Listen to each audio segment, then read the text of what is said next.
갈라디아서 5장 1절부터 3절까지 제가 읽습니다. 그리스도께서 우리로 자유케 하려고 자유를 주셨으니 그러므로 굳세게 서서 다시는 종의 멍에를 매지 말라. 보라, 나 바울은 너희에게 말하노니 너희가 만일 할례를 받으면 그리스도께서 너희에게 아무 유익이 없으리라. 내가 할례를 받는 각 사람에게 다시 증거하노니 그는 율법 전체를 행할 의무를 가진 자라. 아멘. 칼빈의 갈라디아서 강해 설교 31번째 시간입니다. 갈라디아서 5장 1절부터 3절에서는 주님께서 자유를 주셨는데 굳세게 서서 주님의 복음과 진리에 서서 다시는 종의 멍에를 매지 말라. 종의 멍에를 매는 것은 율법을 행함으로 의롭다함을 받는 것을 이야기하고 그 의롭다함이라는 것은 구원의 문제와 연결되는 것을 이야기합니다. 그것은 다른 복음입니다. 다시 말하면 우리가 하나님의 말씀에 따라 사는 것을 의롭게 산다라고 당연하게 말씀해요. 그러나 우리가 말씀에 순종해서 행함으로 얻는 의가 우리의 구원에 영향을 미치는 것이 아닙니다. 우리는 주님께서 한 80% 구원을 이루어 주시고 우리의 행함으로 한 20% 구원을 얻고 하는 식으로 이해하려 하는데 우리가 실제로 주님을 믿은 다음에 주님의 말씀대로 살아가는 길을 걷지 않는다면 그러면 결과적으로 구원받지 못하는 그러한 일은 빈번하게 벌어질 겁니다. 그것은 우리 행함이 없어서 구원받은 게 아니라 행함이 없어서 배교자가 되어서 결과적으로 구원에서 이탈하는 것입니다. 말이 비슷한 것 같은데 잘 생각해 보시면 아주 다른 것입니다. 아주 달라요. 할례를 받는 각 사람에게 다시 증거하노니 그는 율법 전체를 행할 의무를 가진 자라.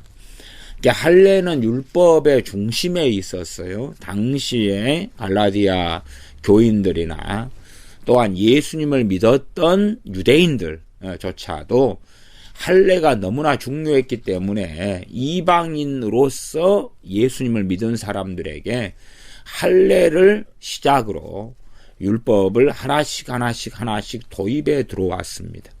유월절이나 안식일이나 월삭이나 혹은 대속죄일이나 무교절, 칠칠절 그러한 절기들을 지키도록 하나씩 끌고 들어옵니다. 끌고 들어와요.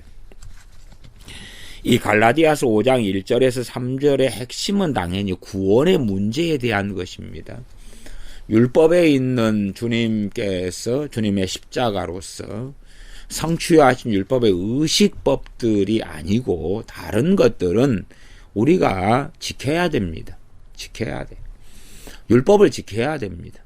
율법을 주님께서 폐하러 오신 것이 아니라고 산상수훈 5장, 마태복음 5장에 말씀하셨습니다. 율법을 폐하러 온 것이 아니라 온전케 하러 오셨다고 말씀하신 겁니다.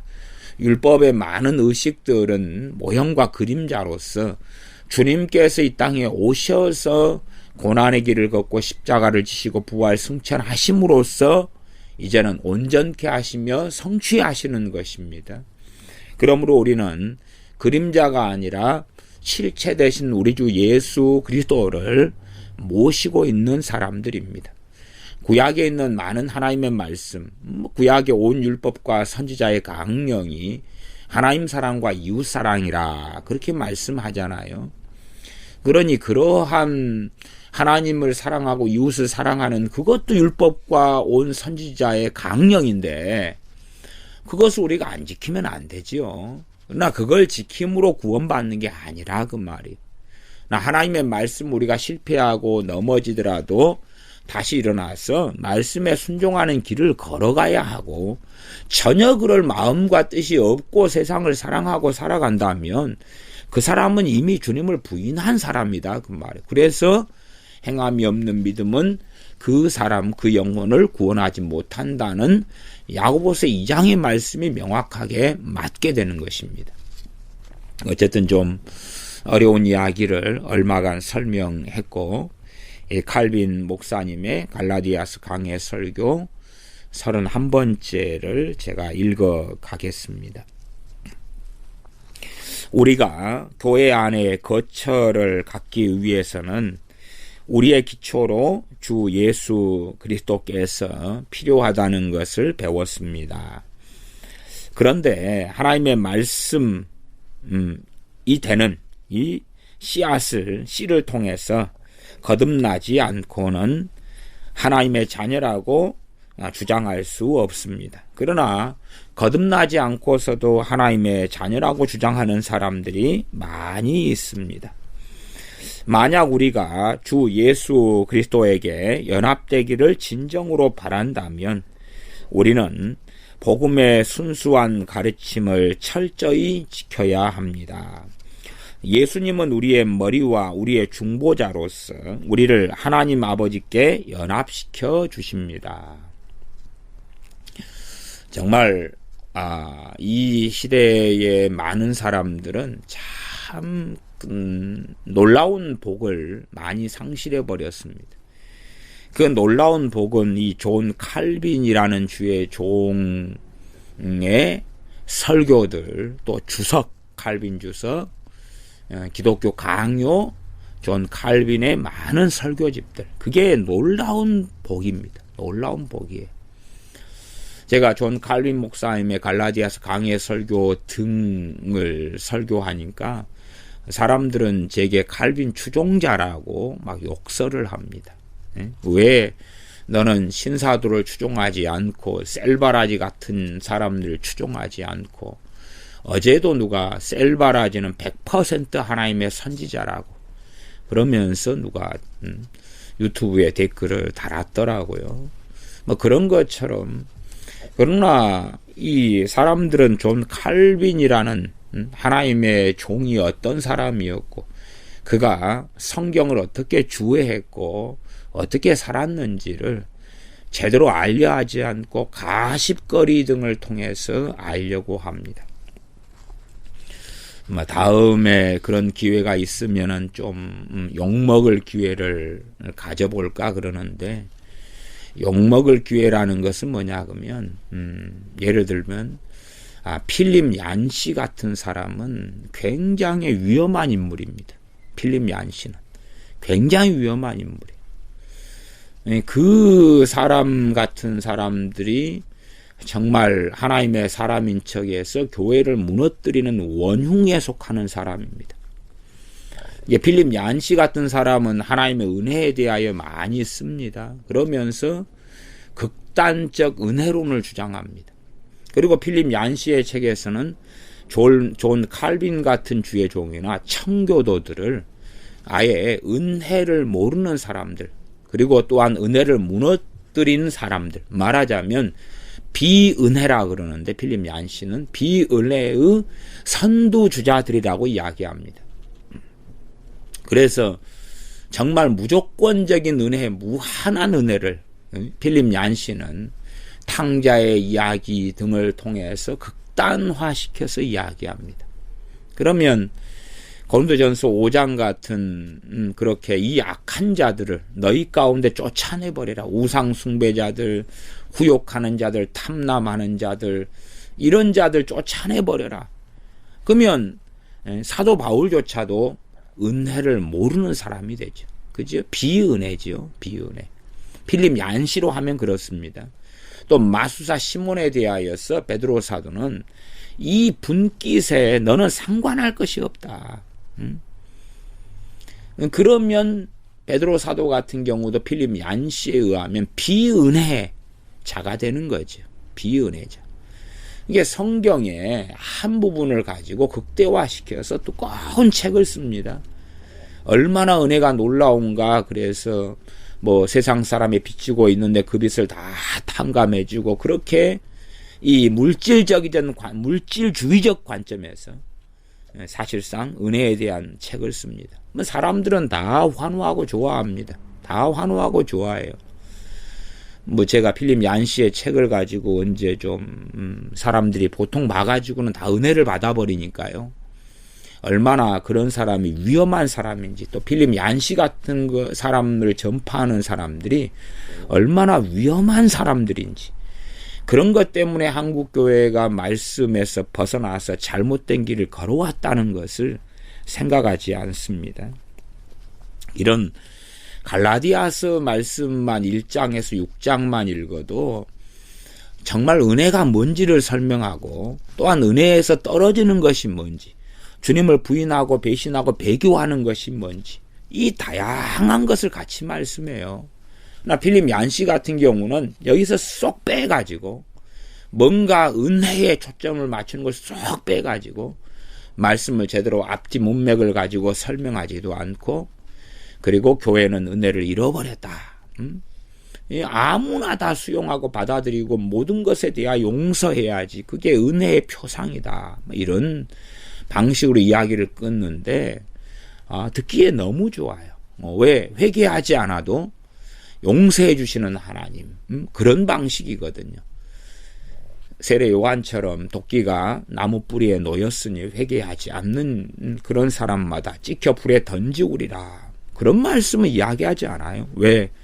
필립 얀시가 볼 때 비은혜이기 때문에 그렇죠. 그래서 우리는 다 은혜에 대한 것을 듣기를 좋아해요. 성경 몇 개 뽑아내가지고 듣기를 굉장히 좋아해요. 그거 하나만, 몇 성경 문장만 가지고도 이런저런 세상의 예화들, 책들 끄집어내가지고, 그래서 뭐 책 500페이지짜리 책을 쓰는 거죠. 필립 얀시처럼요. 그렇게 하면 우리가 그 사람에 대하여서 저 사람 문제 있다라고 누가 이야기하겠냐, 그 말이에요. 성경을 자세히 보라, 그 말이에요. 자세히 보라. 그래서 이런 존 칼빈 같은 이는 정말 은혜가 뭔지를 설명을 잘합니다. 성경 해석을 잘해요. 그 어떤 시대의 탁월한 종들보다 설명을 참 잘합니다. 근데 필립 얀시 같은 사람은 자기의 책에서 존 칼빈 같은 주의 종을 매도하기를 좋아합니다. 간략하게 몇 줄로서 그의 인생을 매도해버립니다. 청교도들을 율법주의자들로 매도해버립니다. 그래, 매도해버려. 그러면서 말씀대로 살아가는 것, 그렇게 하는 것을, 이야기하는 것을 은혜를 무너뜨리는 것이라고 주장해버리죠. 말하자면 단정하게 살아라, 그렇게 말해서 그것을 실천하려고 하면 은혜를 무너뜨리는 것이다. 그런 것 가지고 제한이나 제재나 가르치지 말아라는 거예요. 성경에 명확하게, 신약 성경에 있는 것들조차도. 그러나 필립 얀시의 책을 보면 너무 달콤하고 좋지요. 여러분이, 그래서 제가 필립 얀시에 대하여서 그 책 가지고 좀 잘못된 것을 비판을 하면 아마 욕을 또 잔뜩 먹겠죠. 필립 얀시 추종자들이 대한민국에 너무 많으니까. 근데 그런 사람들의 책들이 한국교회에 들어와서 그 겉으로는 유명한 상들을 필립 얀시가 많이 받았거든요. 출판상들을 많이 받았어요. 그런 사람, 그런 대표적으로 선한 목자교 유기성 목사님 같은 양반이 휴가 때나 되면 필립 얀시의 책들이 열심히 있고, 필립 얀시를 열심히 알리고 선전합니다. 그래서 이 시대는 존 칼빈 같은 이 놀라운 주의 종에 대하여서 잘 살펴보려고 하지 않아요. 제가 기독교 강요는 상당히 좀 어렵습니다. 책이 어렵고 좀 장황하게 돼 있는 부분이 존재해요. 기독교 강요 같은 경우는 프랑스 같으면은 이 개신교도를 핍박하고 죽이고, 많이 죽일 때는 1540년경에 5만 명 이상을 학살합니다. 프랑스의 그 부자 왕이, 두 왕이 5만 명 이상을 개신교도들 학살하고 죽여요. 그래서 스위스 제네바 같은 경우는 피난민의 도시죠. 프랑스에서 망명한 사람들이, 망명자들. 그래서 기독교 강요를 증보하면서 그런 학살하는 왕에게 헌정을 하면서 보내요. 하나님을 섬기는 이 기독교 개신교가 얼마나 바르고 정상인지를. 그렇기 때문에 상당히 언어에 있어서 우리가 볼 때에 그 상대방에게 덜 걸림이 되도록 하는 그러한 것을 사용하는 측면이 강해서 존 칼빈이라는 주의종이 무엇을 제대로, 예를 들어 예정이나 선택이나 섭리나 이런 주제들에 대해서 정확히 뭘 이야기했느냐 이걸 보려면 주석을 보는 게 최고 좋아요. 주석에 그 본문들이 있잖아요. 말하자면 말라기에서 하나님께서 이 야곱을 사랑하셨고 에서를 미워하셨다. 우리 야곱을 선택하셨다. 뭐 이런 본문들의 주해들을 보면서 칼빈이 말하고 성경에 해석한 선택이나 예정론이 무엇이냐, 예정이 무엇이냐, 그리고 살펴야 돼요. 근데 제가 그런 칼빈 주석들을 가지고서 이 주제별로 좀 다루면 좋겠는데, 원체 한국교회는 좀 칼빈을 싫어하고 미워하는 사람들이 한 반, 절반. 그 다음에 또 한 절반은 존 칼빈이 직접 기록한 이런 기독교 강요나 설교들이나 주석 같은 것을 보지 않고 카더라 통신, 누구 신학 박사가 존 칼빈이 이런 것에 말해서 신학을 만들었다. 그런 카더라, 이렇게 하더라. 그런 것만 가지고 존 칼빈의 신학을 나는 가지고 있다. 뭐 이렇게 하는 사람들 또 반절. 이 양극단의 사람들이 있는 것이 너무 많습니다. 제가 계속 읽어 가겠습니다. 다시 제가 반복해서 앞에 부분에 읽으면, 만일 우리가 주 예수 그리스도에게 연합되기를 진정으로 바란다면 우리는 복음의 순수한 가르침을 철저히 지켜야 합니다. 이 설교를 그대로 들어보면 앞뒤 문맥이 있잖아요. 존 칼빈이 극단적 예정론을 주장했다, 그러지 않잖아요. 너희가 선택받았기 때문에 선택받은 너희는 예수 그리스도께 연합됐다, 그렇게 말하지 않잖아요. 연합되기를 바라면 순수한 복음의 가르침을 철저히 지켜야 한다, 그렇게 말씀한 거예요. 정확하게 성경이 말씀한 그대로를 이야기한 거예요. 바울은 자기 자신의 선행을 통해서 의롭게 되려고 하는 자는 자신을 주 예수 그리스도의 은혜에서 떼어놓는다고 우리에게 알려주었습니다. 주로 이 의롭게 된다의 표현은요, 가장 빈번한 것은 항상 구원과 연관시키는 이야기입니다. 우리가 말씀대로 사는 것도 의로움인데요, 그것보다 이 갈라디아서나 로마서 등에서 말씀하는 의로움은 구원받기 위한 의로움입니다. 그러니까 우리가 말씀대로 살아서 구원받는다면 그것은 이단 사설이 되고 다른 복음이 되는 것입니다. 구원받기 위한 의로움은 철저히 100% 주님으로부터 오는 것이고, 주님으로서만이 100% 구원이 이루어지는 겁니다. 이루어지는 거예요. 그리고 이제 우리가 말씀대로 사느냐 그렇지 않느냐 하고 관련이 있는 것은 그 주님을 부인하느냐 따르느냐 배교냐 주님의 제자로 사느냐의 이야기가 되는 거예요. 그러지 말씀대로 사는 그 의로움을 구원 얻기 위한 의로움으로 착각하면 안 됩니다. 이 두 가지로 혼동하면 절대 안 되는 거예요. 그래서 잘못 이 성경을 자꾸 오해하고 생각하는 사람들은, 야, 그러면 말씀대로 사는 그 선행을 통해서, 순종을 통해서 의롭게 살지 말라는 거냐 뭐 그러는데, 그런 의로움을 이야기하는 게 아니에요. 성경은 분명히 믿음으로 인한 의와 행함으로 인한 의 두 가지를 다 이야기합니다. 야고보서 2장을 보면 다 알 수 있는 겁니다. 그리고 거기에서는 믿음과 행함이 함께 일한다. 믿음으로 난 의와 행함으로 난 의가 또한 함께 일하는 것과 같은 이야기입니다. 그러나 본질적으로 갈라디아서나 로마서나 신약 성경에서 의롭다, 그리스도 의로 옷 입는다 할 때의 그 의는 구원 얻기 위한 의를 이야기하는 것입니다. 하나님께서 주신 계명을 지킴으로 하나님을 만족해 해 주려는, 하나님께 만족해서 하나님으로부터 구원을 얻어보려는 사람들이 있습니다. 그러나 그런 사람들은 악으로 가득 차 있는 것이고, 그들은 율법이 요구하는 완성에 이르지 못할 것입니다. 이러한 까닭으로 사도 바울은 우리가 우리의 주 예수 그리스도께서 우리에게 자신의 피로 사주신 자유를 보존해 나가야 한다고 말씀합니다. 우리에게 주신 자유를 보존해 나가야 한다. 다른 말로 하면 배교하지 말라, 그 말이. 배교하지 말라. 갈라디아 교회는 다른 복음을 조침으로 배교한 교회, 또한 배교한 사람들이 많아서 다시 갈라디아서를 통해서 사도 바울이 복음을 전하고 배교되어져 있는 그들의 실상을 보여주므로 다시 주님께 돌아오도록 한 서신입니다.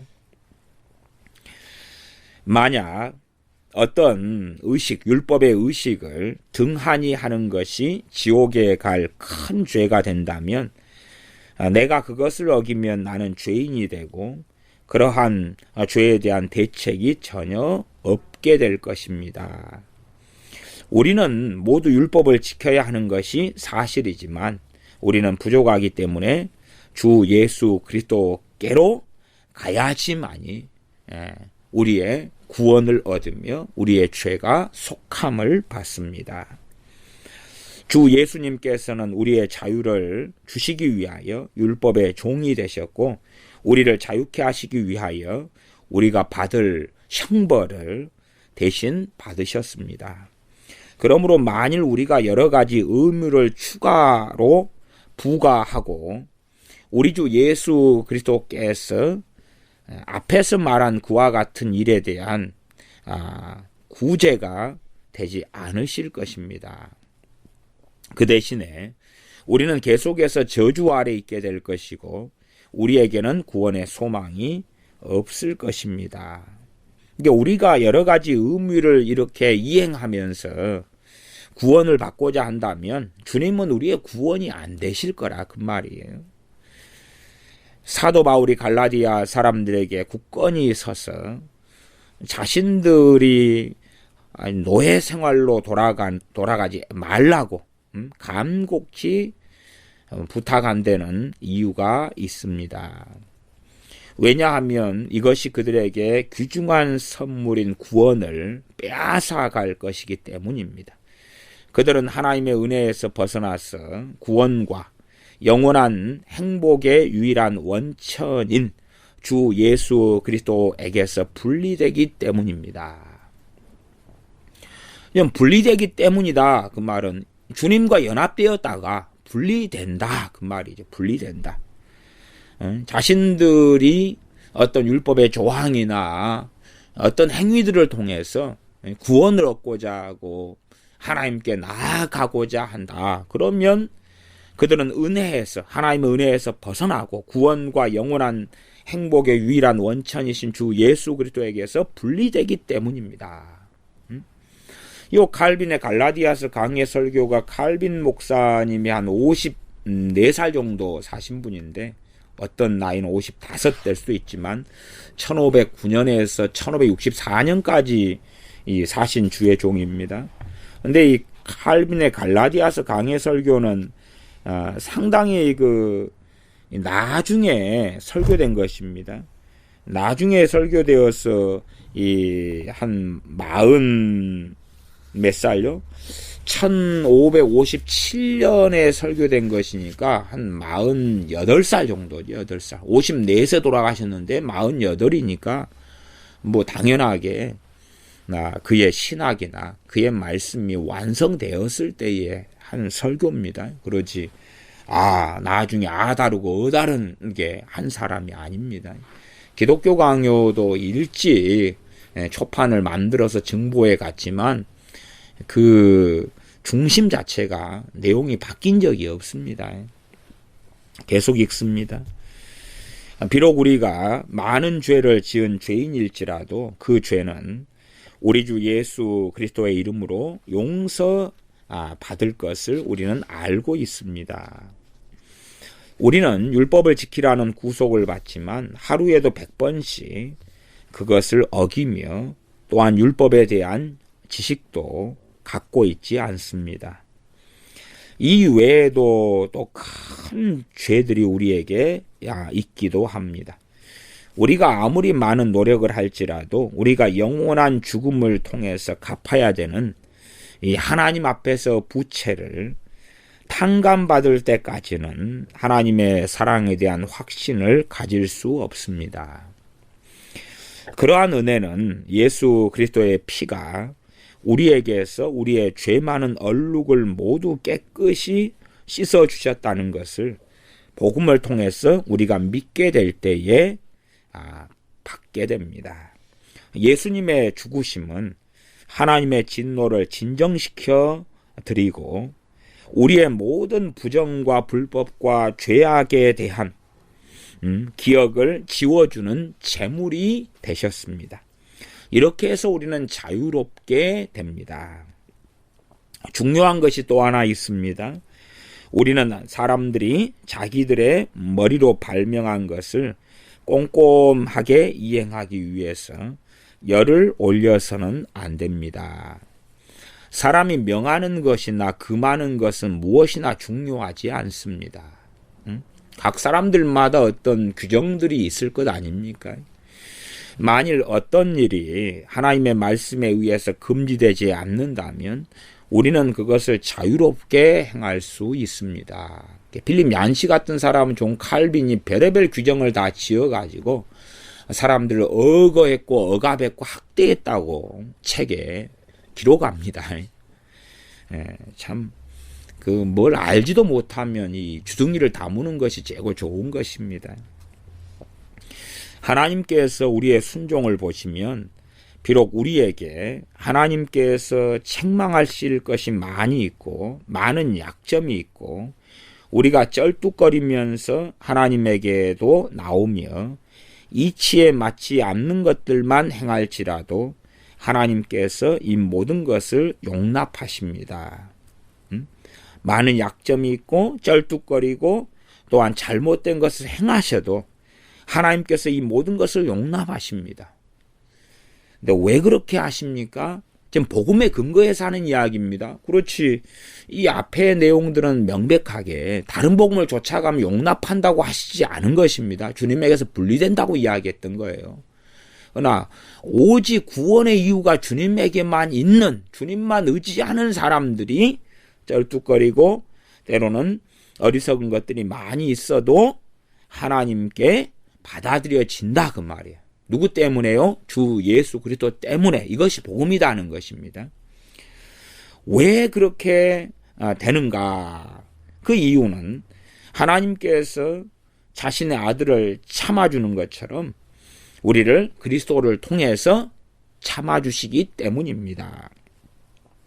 이것이 우리가 지켜야 될 자유입니다. 그렇게 하지 않으면 우리는 주 예수 그리스도와 떨어지게 될 것입니다. 그래서 갈라디아서는 당연히 복음, 그렇죠. 주 예수 그리스도를 통한 복음, 그리고 다른 복음으로 쫓아가는 율법 등을 통하여 다른 복음을 쫓아가는 것, 배교, 그리고 성령님을 통하여 어떻게 살아야 되느냐 하는 것까지 광범위하게 6장의 짧은 서신서에서 나와 있는 것입니다. 이 자유를 우리가 지키고 고수하지 않으면 복음을 통한 자유입니다. 그렇지 않으면 우리는 주 예수 그리스도와 떨어지게 될 것입니다. 떨어지게 될 것입니다. 그래서 이 잘못된 어떤 극단적 이중 예정을 존 칼빈 목사님이 가르쳤다고 말하는데 어불성설입니다. 어불성설이에요. 명백하게 성경은 선택과 유기가 나와 있습니다. 그러나 주님의 복음은 유기된 자를 구원하러 오신 것입니다. 물론 모든 자를 위해 죽으셨으나 모든 자가 구원받는 건 아니고, 우리 같이 이방인으로서, 이방인이니까 선택은 이스라엘이 받았고 우리는 선택받지 못했습니다. 구약에서는. 그래서 버림받은 자들이다 그 말이에요. 그런 자들을 위하여 주님께서 2000년 전에 오셨다 그 말이에요. 그것을 이야기하는 그런 입장에서 선택과 유기를 존 칼빈은 이야기하고 성경을 바르게 해석하고 있는 것입니다. 그러지 어리석게 되어서 천국 갈 자는 천국 가고 지옥 갈 자는 지옥 간다는 식의 이중 예정이나 선택과 유기라는 그런 잘못된 해석과 설명은 성경하고 첫째는 안 맞고, 둘째는 좋은 칼빈이 성경을 해석하는 것하고 맞지 않습니다. 맞지 않아요. 칼빈주의 신학을 한다는 사람들이 좀 칼빈을 전혀 모르는 그 아이러니를 많이 봅니다. 꼭 대한민국이 거짓 속에 살면서 자신들은 참과 진리 속에 산다고 주장하는 그 어리석음하고 정말 어찌 그리 똑같은지 모르겠습니다. 하나님께서 우리를 사랑하신다는 사실을 확실히 믿지 못하면 우리에게 무슨 유익이 있겠습니까? 비록 우리는 하나님의 사랑을 받을 자격이 없지만 하나님께서 우리를 사랑하신다는 사실을 주 예수님을 통하여 믿지 않으면 우리에게는 아무런 유익이 없습니다. 아무 유익이 없다는 것은 구원받지 못한다는 이야기입니다. 그러면 우리 주 예수 그리스도께서는 우리에게 어떠한 유익을 주십니까? 바울은 믿는 자들에게 비싼 대가를 치르고 쟁취한 자유를 끝까지 지키라고 권면한 후에 만약 그들이 이와 같은 자유를 알지 못하면 그리스도께서 너희에게 아무 유익이 없으리라는 말씀을 덧붙입니다. 이것이 갈라디아서 5장의 말씀 아니었습니까? 그리스도께서 5장 2절에 너희에게 아무 유익이 없으리라는 거죠. 만일 할례를 받으면이라고 할례를 이제 대표적으로 이야기했지만, 그러나 우리가 이 잘못된 것 속에 들어가서 이 자유를 지키고 있지 않으면 그리스도께서 우리에게 아무 유익이 없다 그 말이에요. 없다. 사도 바울은 믿는 사람들에게 이 주님이 주신 자유를 빼앗기지 말라고 경고합니다. 그리고 사도 바울이 말하는 자유는 무엇이나 우리 마음대로 해도 된다는 방종하고는 전혀 다른 것입니다. 오늘날 우리가 기독교인의 자유에 대해서 말하면 로마 가톨릭 교인들은 우리의 목적은 교회의 규례와 전통을 파괴하는 것이라고 합니다. 이제 가톨릭에서는 많은 이 의식들, 많은 규례들, 꼭 자신들의 어떤 성당이라고 하는 곳에 들어갈 때는 입구에다가 성수를 놓고 성수를 몸에 바르고 십자성호를 긋고 고해성사를 하고 여자들은 머리 하얀 너울을 쓰고 또한 화채설에 근거한 성찬을 하는데 빵을 높이 쳐들어서 그 앞에 경배하고 마리아상 앞에서 어떻게 저렇게 하고 그런 것들을 해야지만이 하나님 앞에서 의롭다 하는 것이니까 그런 것은 자유가 아니다. 그러니까 이제 기독교인들을 핍박하는 것이었다 그 말입니다.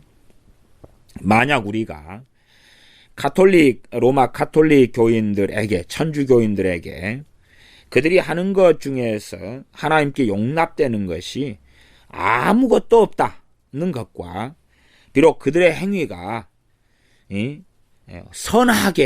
선하다고 주장할런지 몰라도 하나님 보시기에는 칭찬받을 만한 것이 못된다고 알려주면 그들은 도끼를 뿜어낼 것이고 욕할 것입니다. 만약 우리가 그들에게 그들의 공로가 그들을 훌륭한 백성으로 만들 것이라고 말해주면 그들은 좋아할 것입니다. 너희들의 공로가 너희들을 거룩하고 의롭게 만들어줄 것이다. 그러면 가톨릭 교인들은 아멘 그러고, 그러나 복음의 진리에 따라서 너희들이 하는 그것으로 하나님께 받아들여지고 구원을 받는 게 아니다. 이야기하면 그들은 증오하고 미워한다, 그 말입니다. 사도 바울은 우리의 자유는 주 예수 그리스도의 고난과 죽음의 놀라운 열매라는 것을 우리에게 말씀합니다. 우리가 가진 자유. 만일 어떤 법과 의무 조항이 사람에 의해서 우리에게 부과되어도 하나님 앞에서는 우리의 자유를 훼손할 수는 없습니다. 법률과 규례에 따라서 금지되거나 명령되어지는 것들은 무엇이나 모든 사람의 유익을 위해서 지켜져야 합니다. 지금 일상적인 삶을 이야기합니다.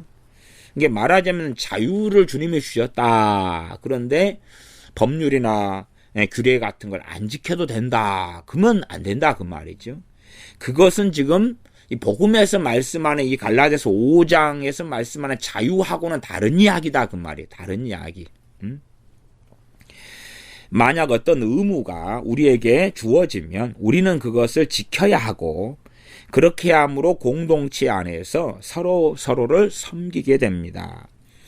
그러므로 법률과 규례에 관한 것들은 우리가 한 마음이 되어서 화목한 가운데 상호작용하는 것을 요구합니다. 그렇게 함으로 우리가 우리 이웃을 섬기고 우리 자신의 이익만을 돌보지 않게 됩니다. 그러나 영적인 자유에 관한 문제에 이르면 우리는 각자가 하나님 앞에서 나아가야 합니다. 또한 영적인 자유에 대한 것이면 우리는 그러한 집단에서는 탈퇴해야 합니다. 왜냐하면 우리는 언젠가는 천국에 계시는 재판관 앞에서 결산을 해야 합니다. 우리는 내적으로 우리 자신을 조사해 보고 하나님의 재판석 앞에서 어떠한 모습으로 서게 될 것인가를 물어보아야 합니다. 만약 나의 삶이 율법에 의하여 검사되었다면 나에게는 화가 있을 것입니다. 나는 무수한 죄를 지은 죄인이기 때문에 내가 100만 번을 죽을지라도 그것은 내가 지은 죄값을 치르기에는 충분하지 않을 것입니다. 그럼에도 불구하고 하나님께서는 나에게 은혜를 베풀고 싶어 하시고 나를 긍휼히 여기사 주 예수 그리스도의 이름으로 받아주십니다. 이게 복음이라는 사실이죠. 그러므로 내가 하나님에게 접근할 때에 나는 내 죄값을 갚아주시고 나를 완전히 구원해 주신 예수 그리스도의 희생을 통해서 사면받고 방면되었기 때문에 고개를 쳐들고 나아갈 수 있습니다. 우리는 이렇게 하나님을 섬겨야 합니다. 물론 나는 나의 일생을 하나님께 헌신해야 합니다. 그럼에도 나는 하나님께서 요구하시는 완성에는 이룰 수도 없으며 그것에 100분의 1도 미치지 못합니다. 그러나 하나님께서는 나를 참아주시고 불완전하고 연약한 것들 심지어는 죄와 혼합되어 있는 것들까지도 용납하시고 받아주십니다. 왜 그렇게 하십니까? 하나님께서는 주 예수 그리스도의 이름으로 나를 당신의 자녀 중에 하나로 받아들이셨기 때문입니다. 다시는 종의 멍에를 매지 말라고 한 이 말씀에는 우리가 복음을 믿고 하나님의 독생자의 고난과 죽음의 의미를 이해하기 전에는 우리는 죄인과 같이 심한 속박을 받았고 어떠한 자유도 누리지 못했다는 뜻이 있습니다. 이 자유는 영적인 자유를 이야기하는 거죠. 영적인 자유를. 세상에서의 어떤 자유라기보다는. 사실은 만약 예수 그리스도께서 하나님 아버지와 인간을 중재하는 중보자가 되지 않으셨다면 우리의 영혼은 지금까지 괴로움을 당하고 있을 것입니다. 왜냐하면 만약 우리가 주 예수 그리스도에 의해서 구원을 받지 못했다면 우리들 가운데서 자신이 중죄인이라는 것을 인정하지 않는 사람이 하나도 없고 우리는 계속하여 절망의 상태에 빠져 있을 수밖에 없을 것입니다. 만약 우리가 하나님께서 우리에게 얼마나 인자하시고 우리에게 평강과 하나님께 또한 나아가 기도할 수 있는 그러한 담대함을 주시고 싶어 하시는지 모르면 우리는 슬픔 속에 있게 될 것입니다. 복음은 하나님께서 우리를 사랑하신다는 것과 하나님의 선하심으로 인하여 우리를 하나님의 자녀로 값없이 받아들이신다는 것을 보여줍니다. 그러므로 사도 바울은 우리들에게 사람의 이 잘못된 가르침을 통해서 우리가 노예가 되어 율법의 혹독한 의무에서 이 의무에 붙잡히지 말고 예수님께서 우리를 자유케 하셨으니 우리의 이 영광스럽게 주신 이 자리를 지켜야 한다고 가르쳐 주는 것입니다. 사도 바울이 보라, 나 바울은 너희에게 말하노니 너희가 만일 할례를 받으면 그리스도께서 너희에게 아무 유익이 없으리라고 한 그 이유를 함께 생각해 보십시다. 할례는 사람들이 우리 주 예수 그리스도께서 사신 구원에 동참하는 것을 할례 받지 않는 것이 막아버릴 수 있다. 이렇게 주장하는 사람들이 있었습니다. 우리는 여 본문에서 사도 바울이 할례를 받는 행위 그 자체에 대해서 언급하는 것이 아니라 그 목적에 대하여 말하고 있다는 사실을 명심해야 합니다. 말하자면 할례는 본래 하나님이 지정하신 것이고 아브라함은 할례를 받고 그와 함께한 이들도 할례를 받았지요. 그러니 그 할례가 하나님으로부터 멀어진다 이런 것이 아니라 그 할례 받는 이유가 무엇이었냐 그 말이죠. 구원을 이루고 성취하기 위한 할례라면 그것은 잘못된 할례다 하는 것입니다. 계속 읽겠습니다. 갈라디아 사람들 가운데 침투에 들어가서 복음을 더럽혔던 미혹하는 자들은 갈라디아 사람들로 하여금 율법을 지키게 하기 위해서 할례를 받아야 된다고 가르쳤습니다. 어떤 이는 우리가 사순절을 지켜야 한다고 하고 또 다른 사람은 1년에 한 번씩 우리의 모든 죄를 고백해야 한다고 합니다. 그리고 만약 우리가 이러한 문제를 놓고 토론을 벌이면 로마 카톨릭 교인들은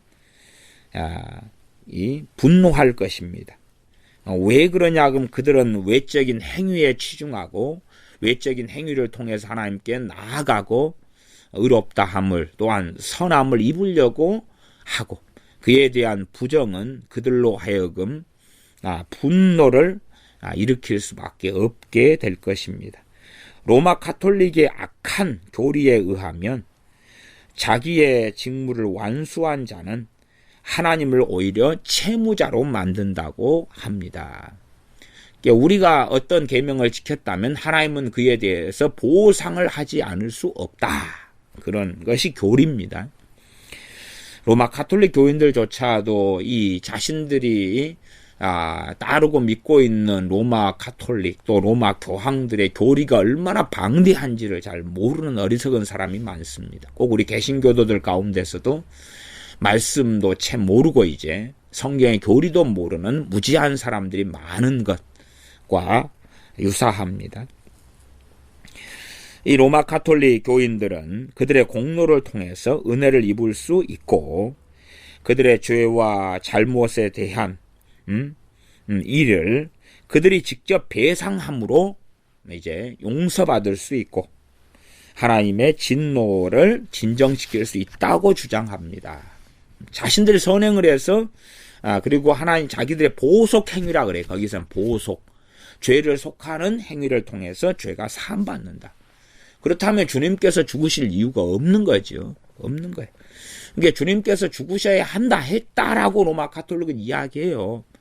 그러나 사람들이 또한 보석 행위를 해야 되고 그걸로만 다 가능하지 않기 때문에 주님께서 이걸 도와주고 보조하시기 위해서 죽으셨다 이렇게 이제 말이 바꿔지는 것입니다. 그러므로 만약 우리 자신의 능력으로 우리의 죄를 용서받을 수 있다면 예수 그리스도는 아무런 가치가 없게 되고 우리에게 아무 유익이 없게 됩니다. 만약 우리가 예수 그리스도의 죽음이라는 제물을 통해서 우리의 죄를 사함받으려고 하지 않으면 우리 주 예수 그리스도께서는 우리의 의로움이 되지 않을 것입니다. 우리는 하나님께서 우리의 아버지이시며 우리는 우리 주 예수 그리스도를 통해서 양자 삼아졌기 때문에 하나님께 간구하며 나아갈 수 있다는 것을 확실히 알아야 합니다. 그런데 갈라디아 사람들을 속였던 미혹하는 자들은, 거짓 선생들은 여전히 예수 그리스도가 이 세상의 구주로 알려지기를 바랬습니다. 그들은, 그 갈라디아 교인들을 미혹했던 자들은 예수를 부인한 게 아닙니다. 로마 가톨릭도 예수를 부인한 게 아닙니다. 부인하지 않습니다. 예수를 신하고 인정하는데 거기에다가 이제 다른 걸 섞어버리는 것입니다. 이들은 율법과 복음을 둘 다 믿기 때문에 둘 다를 통해서 의롭다함을 얻는다 그 말이죠. 율법은 우리의 행위, 복음은 예수 그리스도의 행위, 두 개가 혼합되어서 구원을 이룬다 그런 것이에요. 그들은 우리 구원의 일부분은 우리의 공로를 통해서 해야 한다고 믿고 있었고 그것을 갈라디아 교인들에게 가르쳤습니다.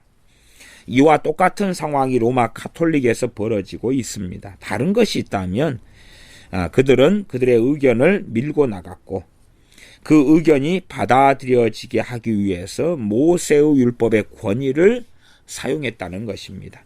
로마 교황은 자신이 교회의 수장이고 머리다. 또한 사도권을 가지고 있다.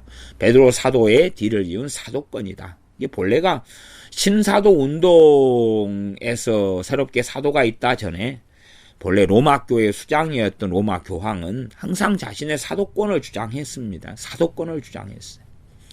나아가서 사도권 플러스 무오, 자신은 오류가 없다. 교황의 무오설, 그것까지도 주장해 왔습니다.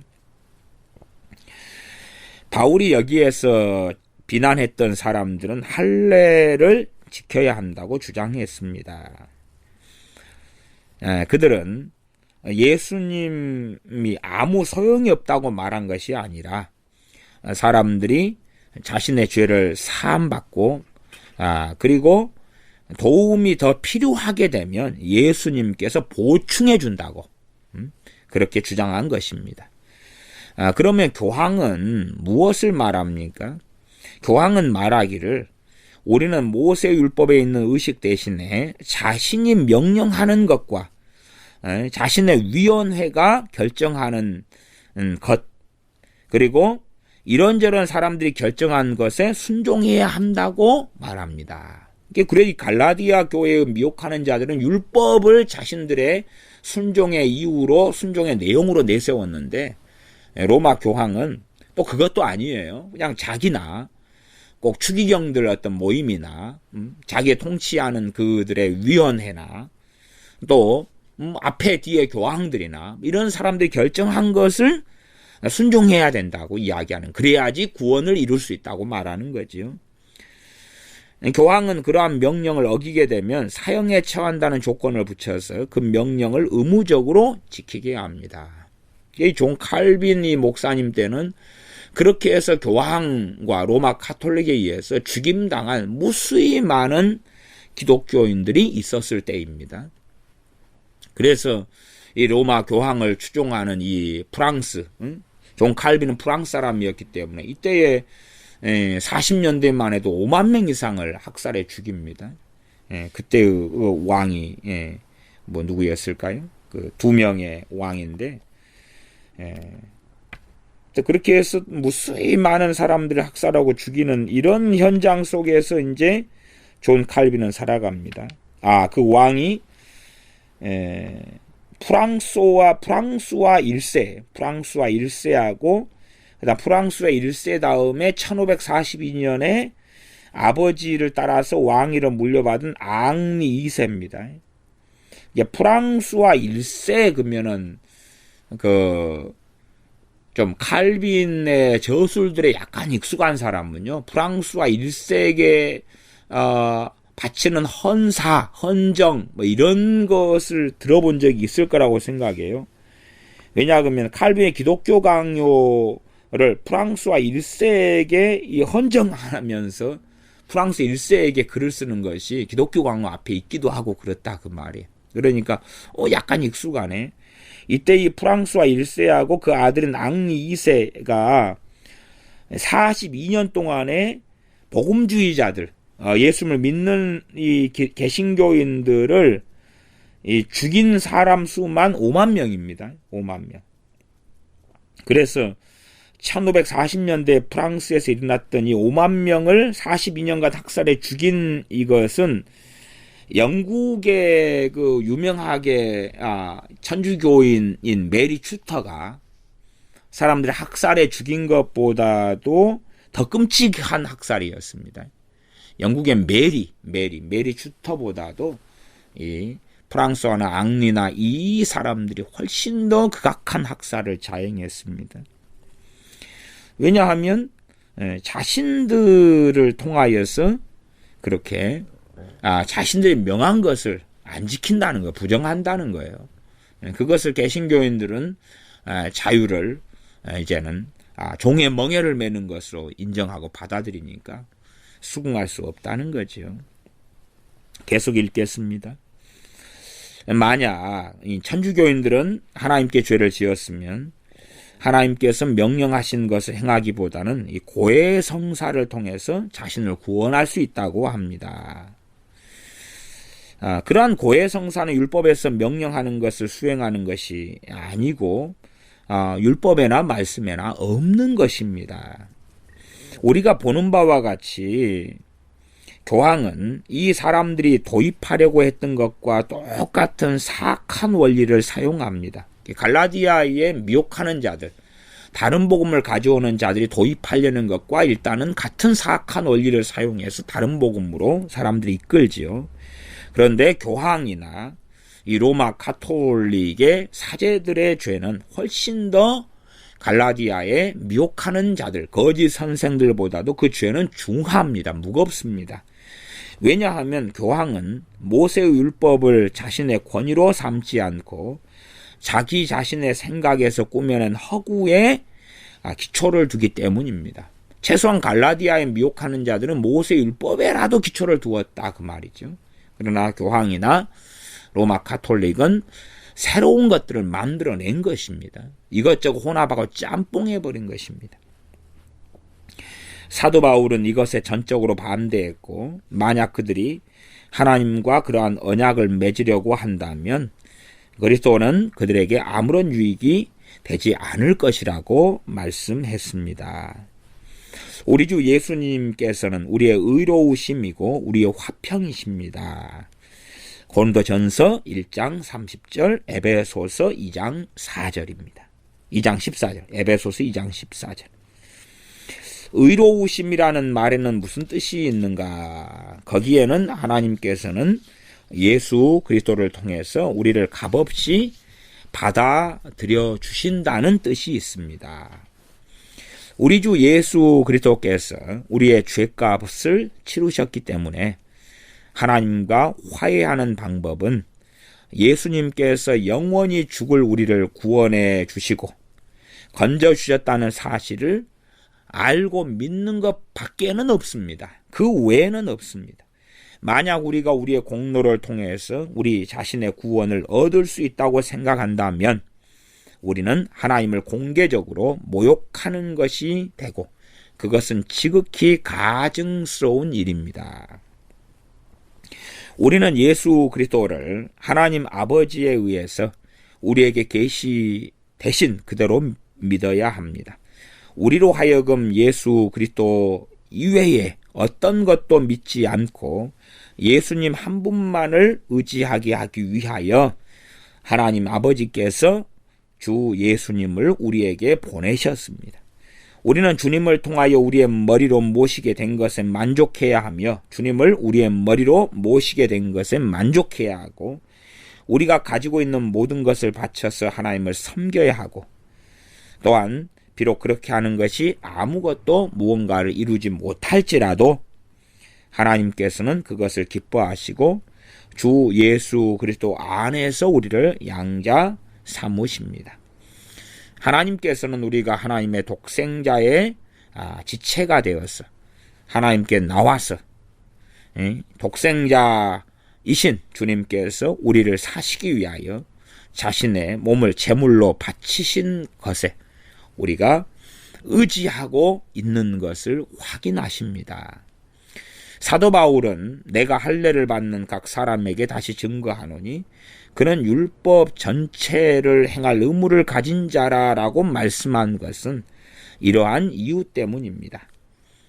만약 우리가 우리 자신을 정당화하려고 한다면 그리스도께서 우리에게 아무런 유익이 되지 않을 것이라고 했습니다. 율법을 지키면서 이제 그걸로써 우리가 구원받을 자격이 있습니다 하는 정당화를 하려고 한다면 그 말입니다. 만약 사람이 그리스도를 부분적으로 활용하려고 한다면 그리스도는 그 사람과는 상관이 없을 것입니다. 그러니까 주님을 전적으로 의존하는 게 아니라 구원에 있어서 부분적으로 의존한다. 그 말, 부분적으로. 그것이 로마 가톨릭이나 갈라디아 이 교회를 미혹했던 거짓 선생들의 방식이었습니다. 이 세상에는 하나님을 기쁘시게 해드릴 수 없다고 믿고 있는, 하나님을 우리가 기쁘시게 해드릴 수 없다 그렇게 믿는 이교도는 아무도 없습니다. 이게 알라도 말하자면 하나님 그 말이죠. 이스마엘 아브라함의 하나님 그러면서 알라 그렇게 말하지만, 그러나 그 알맹이나 내용이 성경 말씀과는 전혀 상관없는 거기 때문에 호칭만 그냥 알라 하나님 이 말이지만 성경의 하나님은 아닙니다. 그런데 이슬람 교인들은 소위 알라 신을 기쁘게 할 수 있다 그렇게 믿는 거죠. 천주교인들도 자신들의 행위로 하나님을 기쁘시게 할 수 있다. 구원에 관련해서 그 말입니다. 구원에 관련해서 그들은 늘 그들의 선한 행실을 자랑해왔고, 그들은 늘 하나님의 은혜를 받을 수 있고, 또한 마땅히 하나님의 은혜를 받을 자격이 있다고 믿어왔습니다. 바울이 할례에 대해서 말할 때에 하나님에 의해서 제정된 할례에 대해서 말한 것이 아닙니다. 아브라함이 받은 할례는 그를 율법 전체를 행할 의무를 가진 자로 만들지 않았습니다. 반대로 아브라함이 받은 할례는 그의 죄를 사함받게 하고 하나님께서 그를 주 예수 그리스도의 이름으로 당신의 자녀로 받아들였다는 것을 확신시켜주는 역할을 했습니다. 그렇기 때문에 성경에 정상적으로 하나님께서 받으라고 명령하신 그 할례하고 갈라디아서에서 말씀한 할례하고는 겉은 같은데 알맹이는 다른 것이고 목적 자체가 다른 것입니다. 그러므로 할례는 우리의 조상 아브라함을 자유케 하였습니다. 왜? 그 할례는 하나님의 자녀와 백성의 하나님께서 택하시고 선택하시고 부르셨고 하나님께서 받아주셨다는 표식이었기 때문에 아브라함이 받은 할례는 그를 자유케 하였습니다. 아브라함이 받은 할례, 아브라함의 권속들이 받은 할례는 하나님의 사랑을 깨닫게 하고 알게 하는 거룩한 의식이었습니다. 바울과 논쟁을 벌이고 있는 자들은 할례를 칭찬할 만한 일로 만들고, 세례도 그렇게 만드는 경향이 있습니다. 어리석은 자들은요. 그래서 세례도 목적에 따라서 겉으로는 세례인데 세례가 아닌 게 있고 세례인 게 있는 거죠. 할례를 칭찬할 만한 일, 말하자면 할례를 거룩한 일로 만들어서 할례를 통하여 하나님께 나갈 수 있다는 그 잘못된 것으로 할례를 통하여 하나님의 은혜를 받고 싶어 했습니다. 그들은 할례를 통해서 나는 이 할례를 행함으로 당신에 대한 나의 충성 서약을 합니다. 그러니 그에 대한 보답을 해 주십시오. 그런 언약으로 보았습니다. 이건 성경에서 말씀한 할례가 아닌 거예요. 만약 우리가 하나님과 언약을 맺는다면, 그런 언약이라면, 언약이라면 내가 이것을 지켰습니다. 그렇기 때문에 내게 이것을 보답해 주십시오라는 언약이라면 율법 전체를 다 지켜야 한다. 그 말입니다.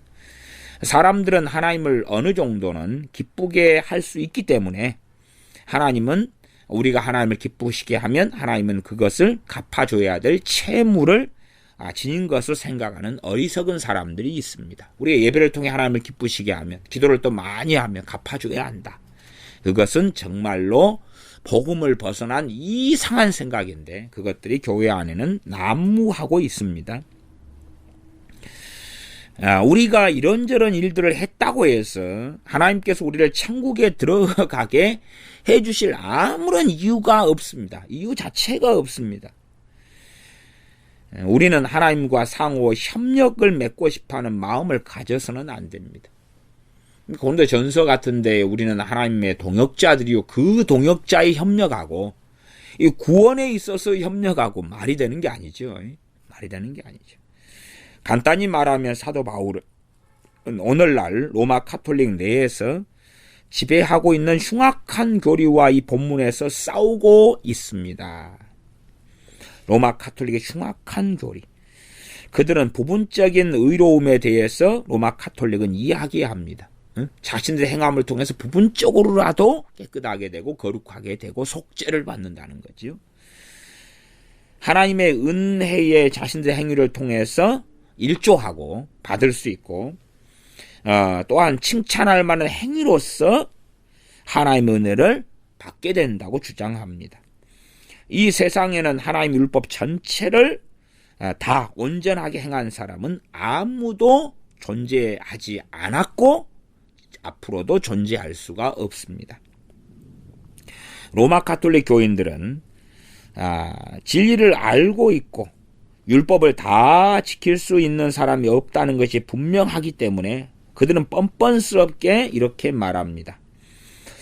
우리는 사람이 모든 면에서 완전히 의로워질 수 있다고 믿는 건 아닙니다.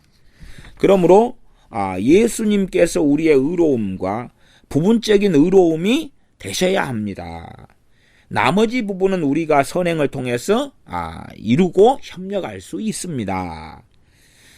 그러나 사도 바울은 이렇게 하는 것은 매우 부끄러운 일이라고 말씀합니다. 만약 당신이 나는 이렇게 했으니 당신은 저렇게 해야 한다고 말할 정도로 그렇게 하나님 앞에서 주장한다면 오히려 당신 자신은 율법 전체를 행할 의무를 만든 자로 자신을 만들어 버리는 것입니다. 자신들의 공로로 하나님과 결산하기를 원하는 자들에 대하여 무엇이라고 말해야 하겠습니까? 사도 바울은 이미 우리를 위해서 인용한 바와 같이 율법에 기록되어 있는 것을 다 지키지 않는 자는 누구나 저주를 받는다고 선언합니다. 율법 아래에서는 우리의 의무가 무엇입니까? 율법을 완전하게 지키는 것입니다. 누가 그것을 완수할 수 있습니까?